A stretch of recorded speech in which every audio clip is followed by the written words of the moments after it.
Hermanos, busquen en sus Biblias 2 capítulo 2, versículos del 5 al 11. Hoy vamos a estar hablando o ministrando bajo el tema el gozo del perdón.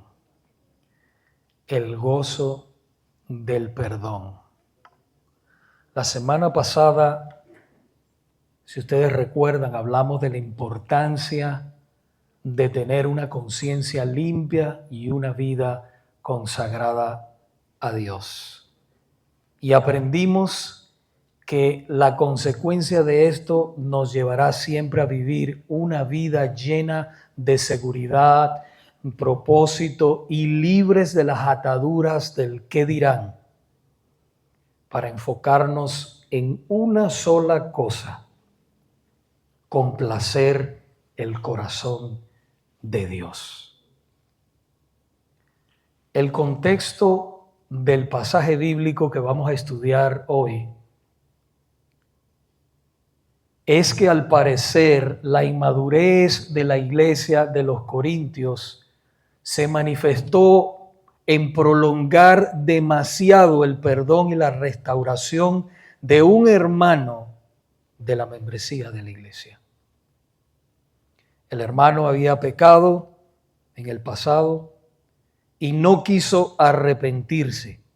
Como consecuencia, había sido expulsado de la iglesia, pero ahora estaba verdaderamente arrepentido y listo para volver a la comunión de los santos. Pero al parecer, los hermanos no actuaban. Los hermanos no se movían a la obediencia del Señor, a misericordia. Y Pablo tiene que corregir tal error.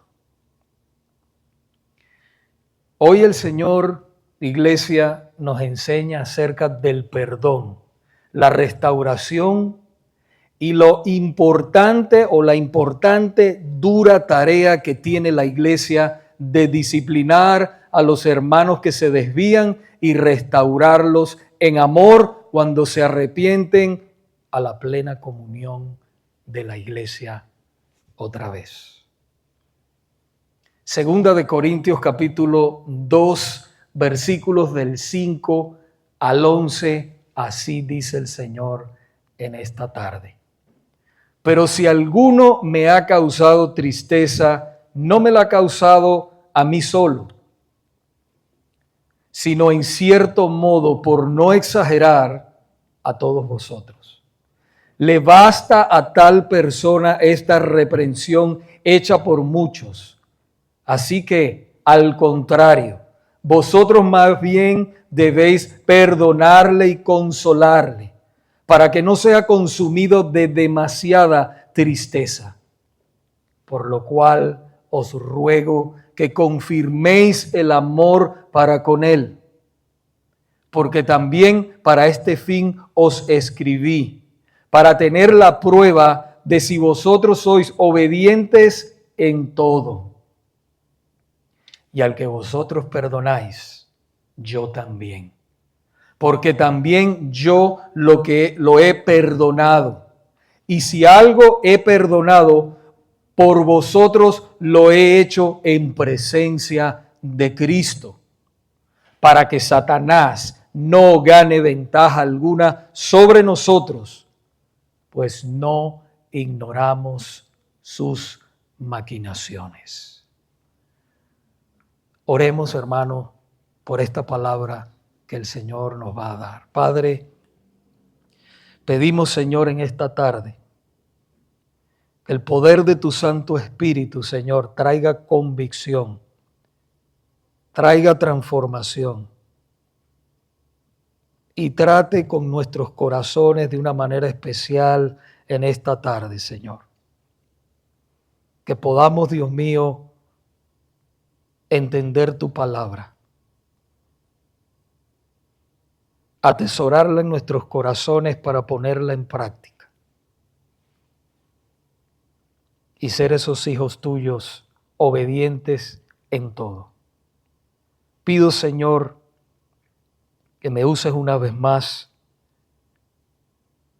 y que tú a través de mí, Señor, traigas convicción a mis hermanos, no solamente a ellos, sino también a mí a medida que la palabra va avanzando, Señor.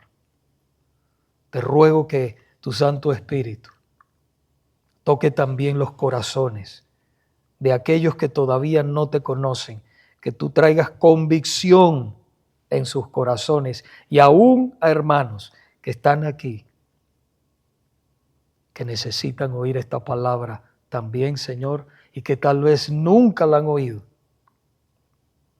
que tú traigas también en ellos convicción. Todo esto te lo pedimos en el nombre de Jesús. Amén. Hermanos, los reformadores del siglo XVI llegaron a la conclusión bíblica que en las verdaderas iglesias de Cristo debe existir 3 marcas innegables. Esas marcas son la predicación fiel de la palabra de Dios, un entendimiento y práctica correcta de los sacramentos que son el bautismo y la Santa Cena del Señor, y el ejercicio fiel de la disciplina formativa y correctiva. Antes de entrar a la palabra del Señor que nos tiene hoy, es importante que definamos qué es la disciplina formativa y qué es la disciplina correctiva. La disciplina formativa, iglesia, se desarrolla en un compromiso pactado con una iglesia confesional y ordenada bíblicamente, junto con una determinación de parte de sus miembros de participar en la vida y ministerio de la iglesia local, como lo vemos en Hechos capítulo 2, versículo 42, que nos dice que la iglesia perseveraba en la doctrina de los apóstoles, en la comunión unos con otros y en el partimiento del pan y las oraciones. También es sumamente importante que sus miembros practiquen la oración privada, la lectura de la palabra de Dios, su estudio, hermanos, y el ayuno en ciertos momentos. Todo esto es como si fueran las manos de Dios que nos moldean y nos forman a la imagen de nuestro Señor y Salvador Jesucristo. Si los miembros de la iglesia practican estos medios de gracia, es mucho más difícil que tengan que enfrentar la disciplina correctiva. ¿Qué es la disciplina correctiva? Uno de los pecados más grandes en nuestros días es el hecho de que muchas iglesias tristemente no ejercen la necesaria y bíblicamente estructurada disciplina correctiva. Claramente nuestro Señor Jesucristo nos enseñó esto en el Evangelio de Mateo capítulo 18, versículos del 15 al 17. Es nuestro Señor, mis hermanos. Las consecuencias de no obedecer a nuestro Señor en este punto son trágicas. Muchos cristianos piensan hoy que la disciplina correctiva es un acto cruel. Pero Cristo, que es el dueño y Señor de la iglesia, fue el que nos mandó a ejercerla. Debemos recordar, hermanos, que no podemos nunca tener más misericordia que Dios.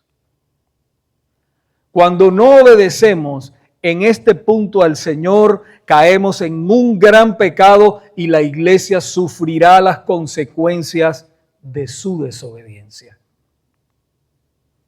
En las Sagradas Escrituras hay por lo menos 6 propósitos para la administración saludable de la disciplina correctiva. Número 1 es para mantener el honor de nuestro Dios y Salvador en su iglesia. Número 2, para restaurar a los miembros de la iglesia que se han desviado. Número 3, para promover la santidad y la salud espiritual de la iglesia. Número 4, para convencer a otros de la gravedad del pecado. Número 5 es prevenir el juicio de Cristo sobre la congregación. Y número 6, promover un buen testimonio al mundo. Con esto en mente, no se nos debe olvidar que la disciplina correctiva es la misión de rescate de toda la iglesia al hermano o a la hermana que han pecado. Y debe ejercerse siempre en amor, considerándote a ti mismo, no sea que seas tentado y caigas. Hoy el Señor nos enseña en su palabra cómo debemos restaurar a los hermanos que han sido excomulgados o expulsados de la iglesia cuando vuelven en arrepentimiento genuino y desean formar de nuevo parte de la membresía de la iglesia. Veremos, mis hermanos, 3 puntos importantes. Número 1, perdonar afecta a quien perdona. Número 2, perdonar afecta al perdonado. Y número 3, perdonar afecta a la iglesia. Perdonar afecta a quien perdona. Vaya a su Biblia de nuevo, por favor, en 2 de Corintios capítulo 2, versículo 5. Dice así la palabra de Dios: pero si alguno me ha causado tristeza, no me la ha causado a mí solo, sino en cierto modo, por no exagerar, a todos vosotros. En este versículo 5, hermanos, Pablo con urgencia le dice a los hermanos de la iglesia de Corintios que debían perdonar al hermano o a la hermana que habían expulsado de la iglesia por cuanto ya se había arrepentido. Al parecer, este hermano era el que había cometido el pecado incestuoso de tomar por mujer a su madrastra, que lo vemos en 1 de Corintios, o ya lo vimos cuando expusimos toda esa carta de 1 de Corintios 5, del 1 al 13. Pablo ahora lo había perdonado porque este individuo se había arrepentido y urge a los corintios, a los hermanos de la iglesia de Corintios, a que hagan lo mismo. Este era el deseo del apóstol Pablo en todas las iglesias, no solamente en Corintios, sino en todas las iglesias. Por ejemplo, a los de la iglesia de Gálatas les enseñó este mismo principio. Gálatas capítulo 6, versículo 1, dice: hermanos, si alguno fuere sorprendido en alguna falta, vosotros que sois espirituales, restauradle con espíritu de mansedumbre, considerándote a ti mismo, no sea que tú también seas tentado. Nuestro Señor Jesucristo, que es el mismo que nos manda ejercer la disciplina correctiva de la iglesia por amor a sus hijos. Fíjese que dije por amor a sus hijos, no porque no los ama, sino porque los ama. Es el mismo que nos ordena a perdonar al hermano o a la hermana arrepentidos. En el mismo capítulo donde el Señor nos manda a ejercer la disciplina correctiva de la iglesia, Mateo 18, Pedro se le acerca al Señor después con la pregunta: Señor, ¿hasta cuándo perdonaré al hermano que peque? En otras palabras, ¿hay un límite de veces? Vaya Mateo capítulo 18, versículos 21 y 22 nos habla de este suceso. Dice: entonces se le acercó Pedro y le dijo: Señor, ¿cuántas veces perdonaré a mi hermano que peque contra mí? ¿Hasta 7? Jesús le dijo: no te digo hasta 7, sino hasta 70 veces 7. En otras palabras, hermanos, lo que nuestro Señor Jesús le estaba enseñando a ellos y por ende a nosotros hoy, la iglesia de hoy, es que debemos perdonar al hermano o a la hermana que han pecado siempre. Siempre. Claro, siempre y cuando esté arrepentido genuinamente. No se nos debe olvidar a ninguno de nosotros la deuda tan grande de pecados que Dios nos perdonó en Cristo Jesús. También no se nos debe olvidar, y mire la misericordia de Dios tan grande, que ese perdón es continuo. La palabra de Dios nos dice en Romanos 8:34, ¿quién es el que condenará? Cristo es el que murió, más aún el que también resucitó, el que además está a la diestra de Dios, el que también intercede por nosotros. Todo el tiempo. Todo el tiempo. Y así como nuestro Señor nos perdonó y nos continúa perdonando, asimismo nosotros somos llamados a perdonar.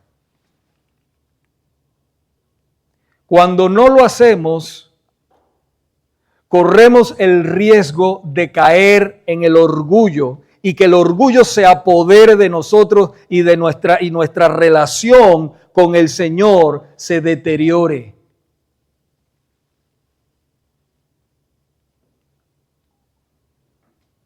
Esto nos lleva al segundo punto que nos dice que perdonar afecta al perdonado. No solamente a nosotros nos afecta, sino también al perdonado. Segunda de Corintios, capítulo 2, versículos 6 al 8, dice: le basta a tal persona esta reprensión hecha por muchos. Así que al contrario, vosotros más bien debéis perdonarle y consolarle.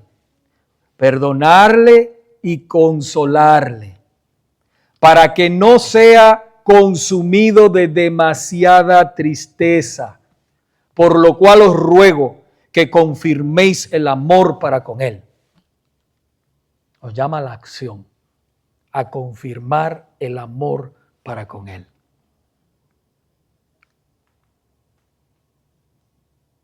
Hermanos, la reprensión que estaba viviendo el hermano expulsado por parte de la iglesia ya era suficiente.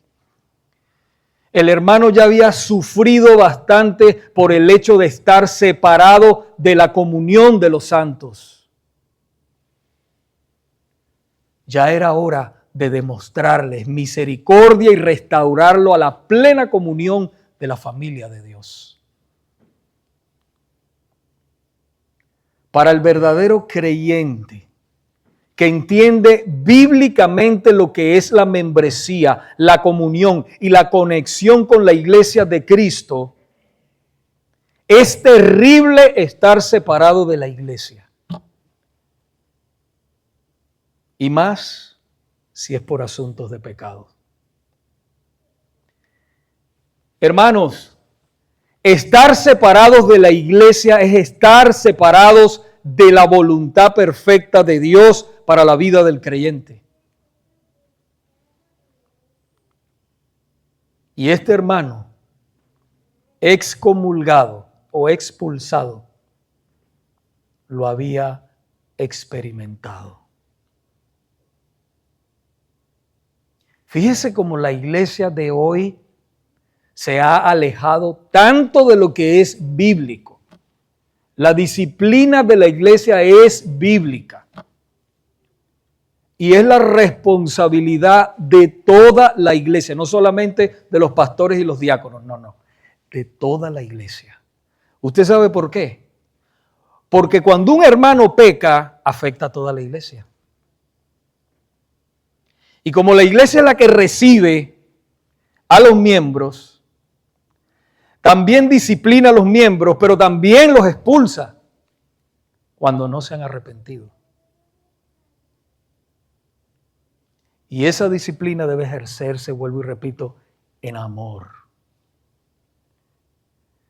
Una relación con Dios completa es necesaria para la vida del creyente. El Señor dijo en Juan capítulo 15, versículo 5, yo soy la vid, vosotros los pámpanos. El que permanece en mí y yo en él, este lleva mucho fruto, porque separados de mí, nada podéis hacer. ¿Podemos hacer nosotros algo separados de Dios? No. Imagínese, este hermano había sido expulsado porque no se había arrepentido. Su corazón se había endurecido. Seguía siendo hermano. Oiga bien eso. Pero los hermanos habían ido la primera reprensión en privado. Después la segunda reprensión en semi privado, porque ya llevas un testigo o dos, dice la palabra. Y después la iglesia había comisionado a 2, 3 hermanos para que fueran allá, porque ya sabía la iglesia que el hermano, porque dice la palabra, dilo a la iglesia. Y todavía el hermano no se quería arrepentir. Y la iglesia, con dolor, porque eso es lo que debemos sentir cuando eso sucede, con dolor tuvo que expulsarlo de la iglesia.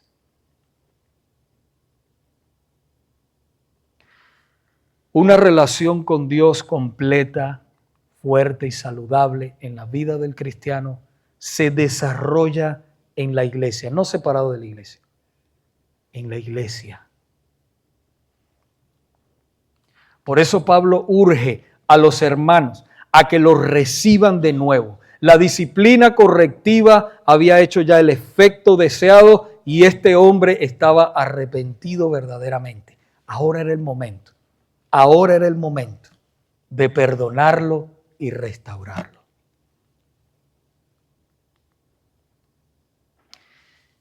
Esto me recuerda al caso del rey David. Cuando él pecó con Betsabé, ¿se acuerdan de eso? Él había adulterado con ella y había asesinado a su esposo con la espada de sus enemigos. Pero a Dios, que no se le pasa nada, mandó al profeta Natán y lo confrontó. Porque a veces coqueteamos, ¿verdad?, con el pecado y creemos que Dios no va a hacer nada. No, hermano, al Señor no se le pasa nada. Tarde o temprano el Señor nos va a disciplinar. Si somos hijos de Dios, la palabra nos dice que al que Él toma por hijo, Él lo disciplina. Porque eres su hijo. Ahora, si no eres su hijo, no hay problema, sigue. Pero te enfrentarás al juicio final. A ese juicio sí te enfrentarás al final de tu vida. Goza y bebe, como dicen ellos, ¿verdad? Que no le temen a Dios. Goza, gocemos y bebamos porque mañana moriremos. La vida es una sola, es lo que dice el que anda a espaldas de Dios. No, la vida no es una sola. Cuando se cierran los ojos aquí, hermano, es que comienza la vida verdadera, la vida eterna. Y si tú no has saldado esas cuentas de pecado con el Señor, usted saldrá de este mundo con deudas de pecado que solamente Jesucristo las pudo haber pagado. Y tú rechazaste al precioso Hijo de Dios por andar en los placeres de este mundo. A Dios no se le pasa nada. Y el profeta Natán fue allí y confrontó a David. Y muy afligido, David confesó su pecado, se arrepintió de todo corazón y reconoció la triste realidad de perder el gozo del Señor. Enfrentó la triste realidad de que el pecado te roba el gozo del Señor. Y en el Salmo 51 le ruega a Dios que le devuelva el gozo de la salvación. No que no era salvo, pero no sentía el gozo, hermanos. Y le ruega que perdone su pecado. Y le dice, Señor, no quites de mí tu Santo Espíritu. No se lo iba a quitar, pero esa era la oración. ¿Cuántos hemos estado tan afligidos por el error que hemos cometido y nos sentimos, hermanos, como que no fuéramos ni cristianos? Bueno, eso era lo que sentía David. Terrible. Y Dios lo perdonó. Y Dios restaura. Pero las consecuencias del pecado, de descuidarse espiritualmente, Él las tuvo que pagar caras. Como muchos que a veces nos descuidamos, mis hermanos, y hay que tener cuidado. Porque la Biblia nos dice que el enemigo anda como león rugiente viendo a quién devorar. Y déjeme decirle que Él es el hombre de la paciencia, esperando que te descuides para hacerte caer. Nosotros estamos en una guerra espiritual, esa es la verdad. Si no, lea la carta a los Efesios, nos dice que nos pongamos toda la armadura de Dios. Es una guerra espiritual. Pero nosotros estamos peleándola desde una posición de ventaja porque nuestro Señor y Salvador está con nosotros, mis hermanos. Pero eso no quiere decir que nosotros nos tenemos que descuidar. No, no. No nos podemos descuidar. Porque esta salvación que nosotros hemos recibido es demasiado grande, demasiado valiosa y nosotros no podemos darnos el lujo de descuidarla para cualquier cosa. No, Señor. La confesión y el arrepentimiento restaura el gozo que Dios desea para todos los hijos, para que todos los hijos de Dios la experimenten. Cuando nosotros pecamos y nos arrepentimos de todo corazón, hermano, el Señor nos restaura y nos da gozo de nuevo. Borrón y cuenta nueva. Nuestro Dios no es como los seres humanos. Sí, yo te perdono, pero no olvido. No, mi hermano, Dios no es así. Él borró todas tus rebeliones. Si alguno ha pecado, abogado tenemos para con el Padre a Jesucristo el justo. Y Él es la propiciación, la ofrenda por nuestros pecados.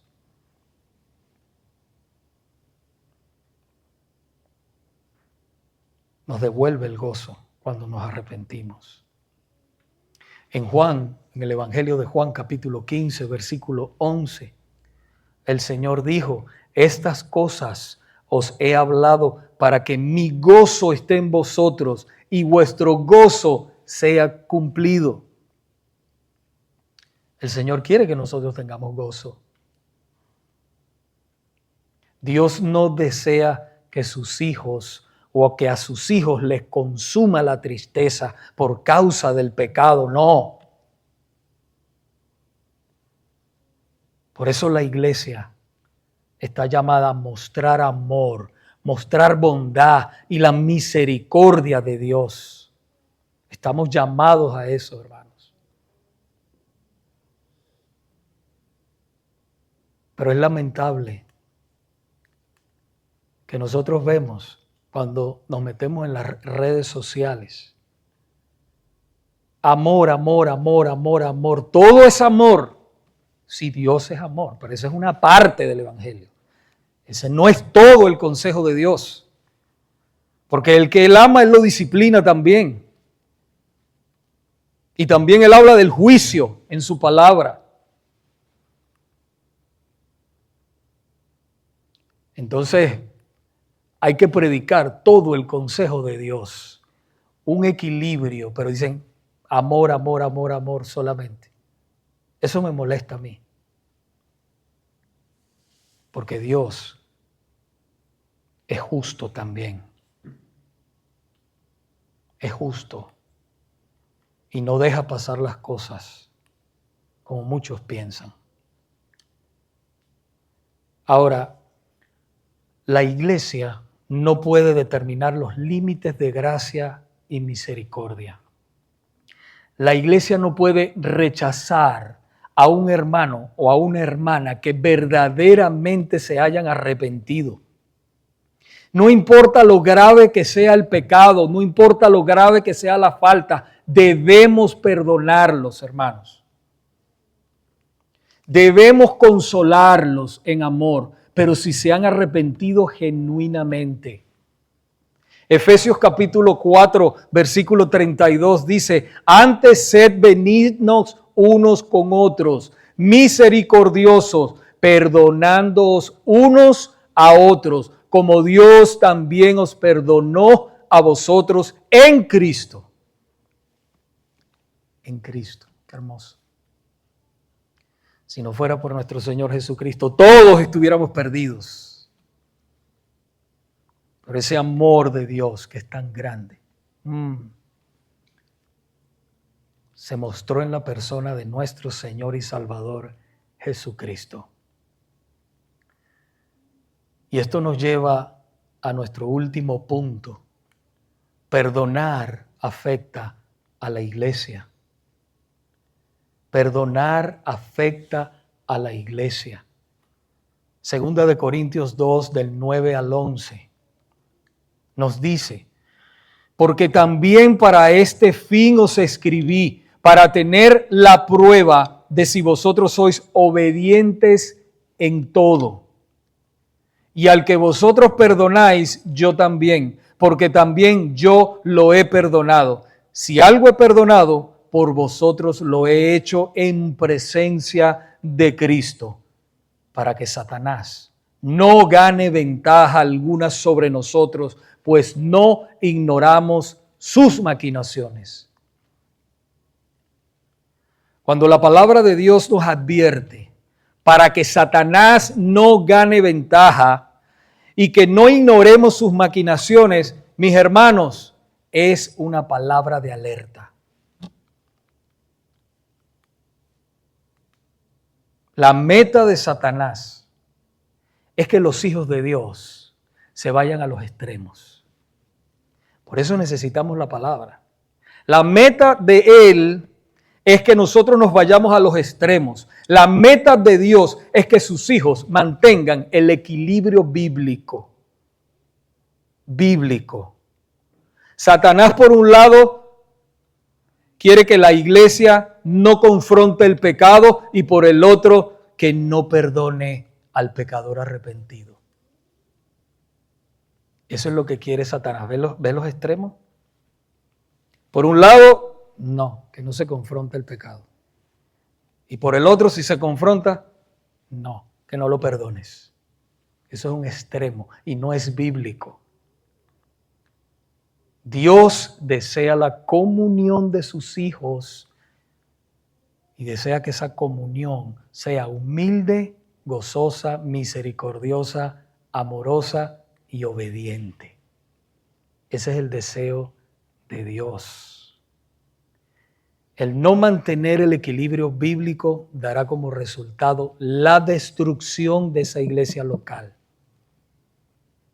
Por eso debemos ser guardianes de la palabra. No solamente el pastor, no solamente los maestros, no solamente los diáconos, no, mis hermanos. Toda la iglesia debe ser guardián de la palabra de Dios.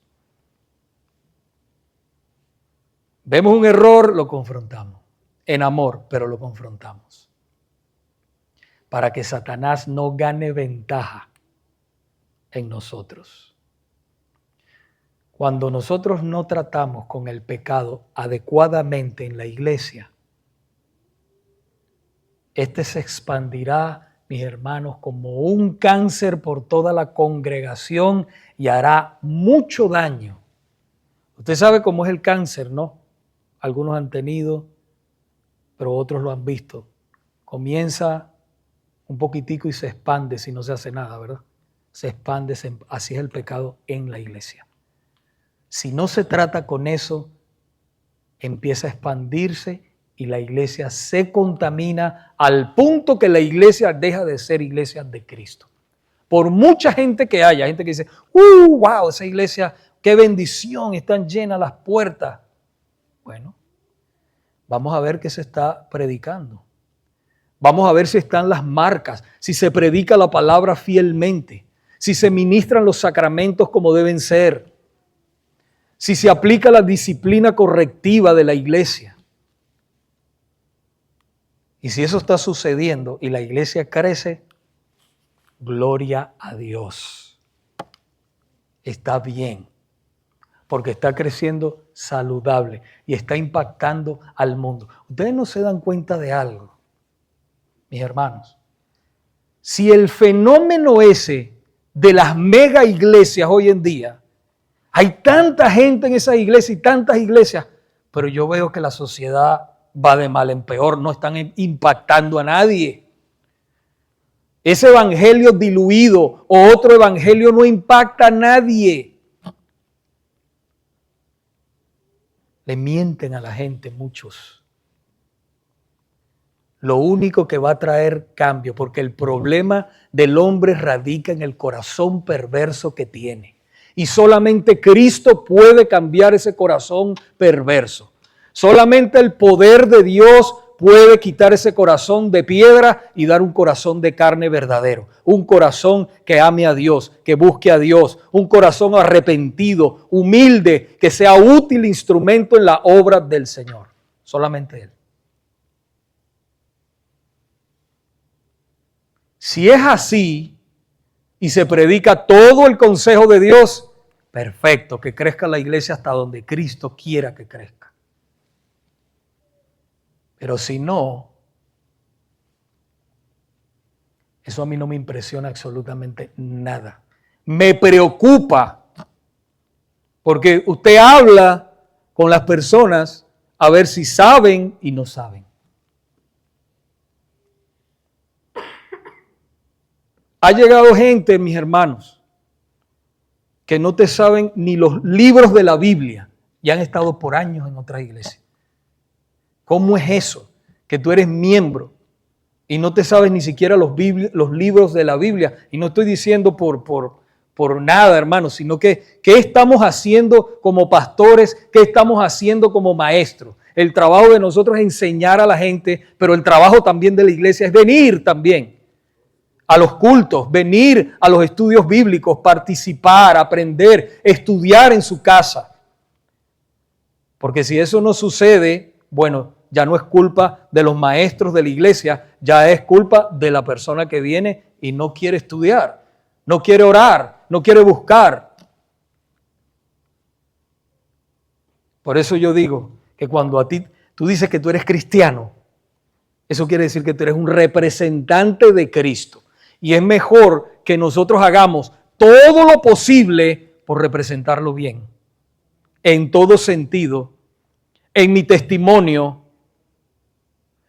que yo pueda tener un conocimiento por lo menos. Yo entiendo que todos no tienen dones de enseñanza y esas cosas, hermano, pero por lo menos todos estamos llamados a tener un buen conocimiento de la palabra de Dios, a estar ahí buscando qué es lo que Dios me quiere decir a diario, no solamente el domingo, a diario.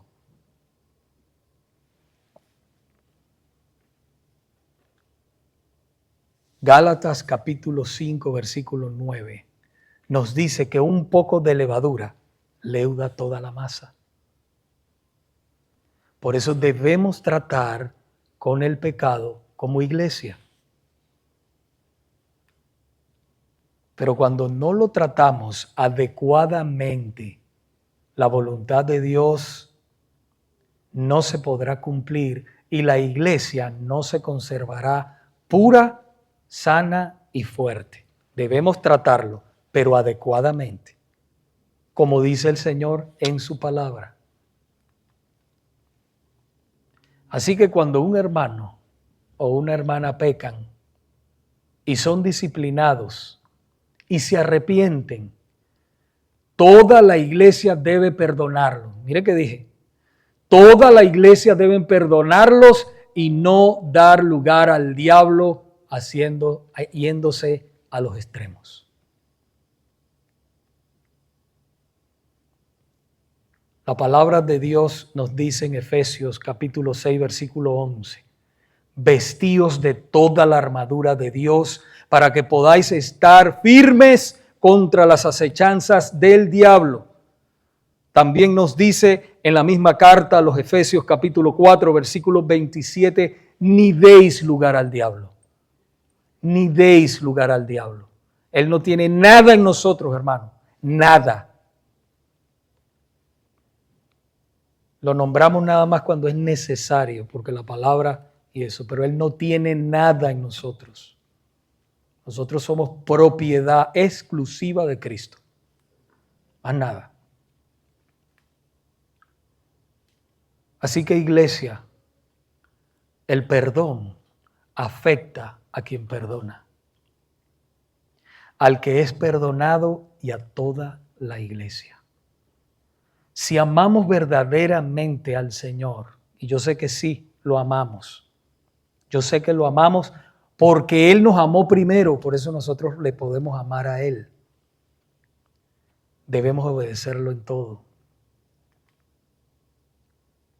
Nunca, nunca debemos temerle más a los hombres que a Dios. Nunca. Usted tiene que hacer algo y tiene que trazar la palabra. Así le tiemblen las piernas, hágalo, obedezca a Dios. Hágalo con amor, no solo en la iglesia, en cualquier parte.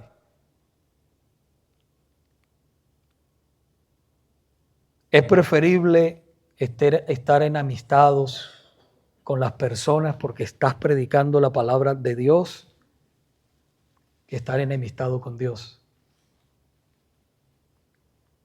Eso jamás. Que el Señor se agrade de cada uno de nosotros. No temamos a los hombres nunca. Proverbios capítulo 29, versículo 25, en la Nueva Biblia de las Américas, dice, el temor al hombre es un lazo. Imagínese, cuando usted teme a alguien, en el trabajo, en cualquier parte, te pone un lazo. Usted no lo ve, pero es un lazo. Pero el que confía en el Señor estará seguro. La iglesia, sus miembros, están llamados a ejercer la dura tarea de disciplinar a los hermanos, miembros que pecan y restaurarlos cuando ellos verdaderamente se arrepienten. Esa es la tarea de toda la iglesia.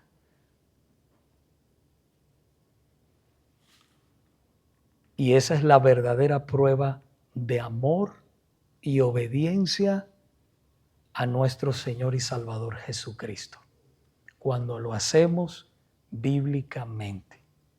Yo he dicho en otras oportunidades que cuando alguien peca en la iglesia y tenemos que disciplinarlos, hay pecados, todos son pecados, pero hay pecados como que son más pequeños y otros son bien escandalosos. Pero tanto el pecado pequeño, oiga bien esto es lo que le voy a decir, fíjese la responsabilidad que tenemos todos. Si alguien usted ve que peca, usted vaya sin decirle a nadie, usted va ahí y habla con esa persona. Porque si usted no obedece al Señor, ese pecado puede crecer, crecer y crecer y contamina a toda la iglesia. Porque usted no hizo lo que tenía que hacer. Entonces ya es entre usted y el Señor porque usted desobedeció. Pero nosotros debemos obedecer al Señor siempre. Siempre. Amén. Oremos. Padre, te damos gracias, Señor, por tu palabra, que es santa y bendita, que nos lleva a la reflexión, que nos guía, Señor, en este mundo que se ha desviado, este mundo perverso, que cada día más mensajes por todos lados, por las redes sociales, en el ámbito de la educación, en la música, en todos lados somos bombardeados, Señor, por tantos mensajes contrarios a tu palabra. Señor, te rogamos por nuestros jóvenes, por nuestros niños. Te rogamos por ellos, Señor, que nosotros nos des la gracia, el favor, para poder enseñarles a ellos tu palabra, para que ellos sean guiados por ti, mi Señor. Ayúdanos a hacer el trabajo que tenemos que hacer como familias cristianas, a pesar de lo que sea. Ayúdanos a plantar en esos corazones tu palabra.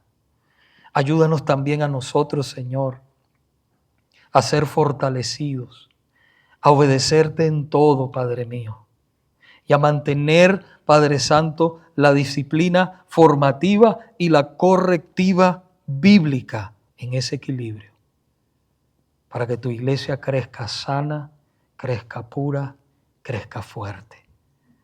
Te lo rogamos, Señor, en el nombre de Jesús. Amén.